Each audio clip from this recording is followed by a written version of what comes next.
Dans cette vidéo, du coup, on va tester un outil qui nous a été envoyé par Utopia, donc c'est le iPinch, donc c'est un support pour les cartes mères. Donc moi, j'étais plutôt habitué à utiliser des supports de ce type-là. Donc bon, on va essayer ça, on va voir ce que ça donne. Alors.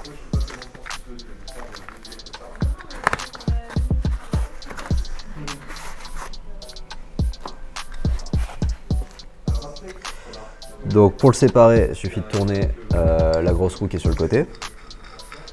Très agréable. Et pour serrer, dans ce sens-là.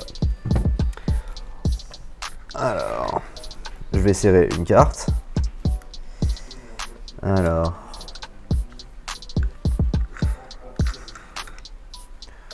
On va voir si c'est assez... Je sais pas s'il faut serrer très fort ou pas avec cet appareil. On dirait que là c'est pas mal.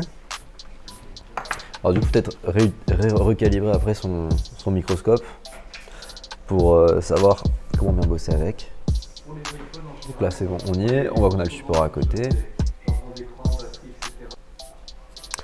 L'avantage c'est surtout qu'il est assez lourd. Donc quand on fait des opérations dessus, on n'a pas peur que tout bouge. Donc, par exemple là si j'attrape un composant assez fort, je peux difficilement soulever le tout. Donc ça peut être plus pratique pour retirer des shields en particulier. Si je dois enlever des puces, si je dois pousser par exemple avec une spatule, là je peux vraiment pousser fort, ça va pas partir. En dessous il y a aussi des patins antidérapants. Donc là, antidérapant sur quelque chose qui est déjà en caoutchouc, ça c'est sûr que là ça va pas bouger. J'ai pas besoin de serrer très fort, là dès que je desserre, là je serre à peine comme ça sans avoir à utiliser plusieurs mains. Et ici c'est quand même relativement bien fixé. Et si je desserre, c'est assez facile.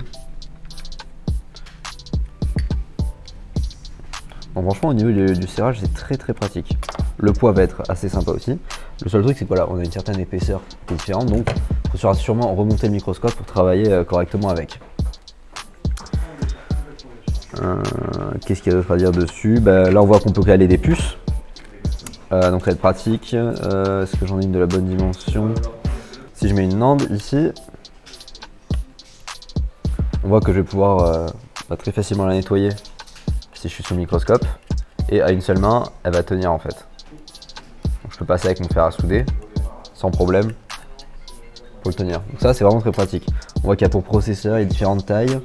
Et après, ça je sais pas exactement à quoi ça pourrait correspondre. Ça non plus. Là ça va être plutôt du baseband Qualcomm. Et on a autre chose, donc à nouveau à une main là je peux desserrer. Et là si je serre, donc là ça par exemple c'est une puce Wi-Fi où j'ai pas vraiment ce qu'il faut pour l'avoir. Je peux la placer entre les deux.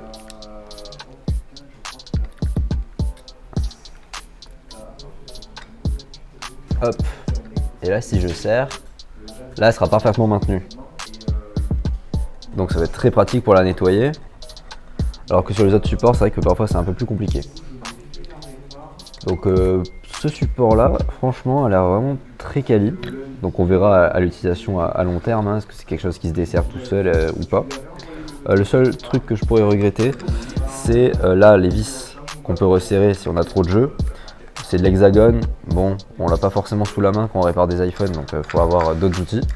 Alors que sous la main, on a souvent plutôt du cruciforme ou du trimming, etc. Et du coup là, c'est dommage. Mais franchement, c'est le seul truc que j'aurais à lui reprocher. Donc très qualitatif. D'ailleurs, c'est anecdotique, mais on peut... ici, on a un système de mesure, si besoin. Je sais pas si c'est très précis. Mais grosso modo, franchement, appareil très qualitatif, je trouve. Donc je recommanderais bien ce support-là. Je vais l'utiliser de façon journalière et puis j'imagine d'en reparler un peu dans une autre vidéo, mais support très qualitatif, donc je recommande à fond. Donc c'est le Kali iPinch. Un truc que j'avais pas vu, c'est là quand on a ouvert le iPinch, on voit en dessous que techniquement il y a pas mal de flux, etc. qui peut se coincer dedans. Donc va falloir le nettoyer de temps en temps. Et on voit qu'il y a des petits conseils là. Donc ils disent que ce qui peut être pas mal, c'est le mettre dans les machines à ultrasons pour le nettoyage. Donc c'est vrai que ça peut bien le nettoyer. Et si vous le désassemblez, ce que ça se désassemble assez facilement, vu que les vis sont accessibles. De remettre un petit peu de, soit un léger point de colle, un truc pas très solide, juste pour pas que tout se desserre tout le temps. D'ailleurs, vous avez peut-être déjà vu ça sur les iPhones quand vous démontez, il y a un petit truc bleu sur toutes les vis. En fait, c'est un petit point de colle qui sert à ce que la vis ne se desserre pas toute seule. Donc ça peut être bien pour l'entretien. Si un jour j'ai besoin de l'entretenir, du coup je ferai une vidéo sur comment l'entretenir. Mais pour l'instant, vu qu'il est neuf et tout propre, je vais pas le démonter pour rien.